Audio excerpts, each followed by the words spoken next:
అమ్మా సరోజా, ఇంత పెందలాడ వచ్చి మంచం మీద వాలిపోయావేమిటి? ఏం జరిగిందమ్మా? ఆ కళ్ళలో నీళ్ళేమిటి?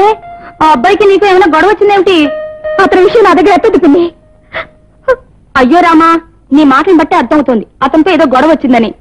అమ్మాయి, మొన్న నేను చూసిన సినిమాలో ఏం జరిగిందో తెలుసా? హీరో హీరోయిన్ మధ్య మాట వచ్చి గొడవ వచ్చింది. ఒక రోజంతా అలాగే అలిగి ఎవరి దారిన వాళ్ళు ఉన్నారు.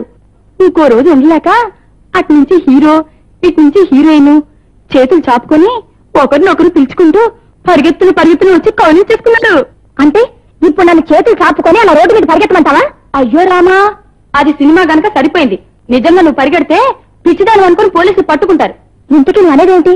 ఏందమ్మా, గొడవలనేవి సర్దుబాటు చేసుకోవాలే తప్ప పంతాలు పట్టింపులని బిగుసుపోకూడదు. అతనేమైనా అన్నాడనుకో నువ్వు మన్నించాలి, నువ్వేదైనా అన్నావనుకో అతను మన్నించాలి. అప్పుడే ఇద్దరు కలిసిమెలిసి ఉంటారు.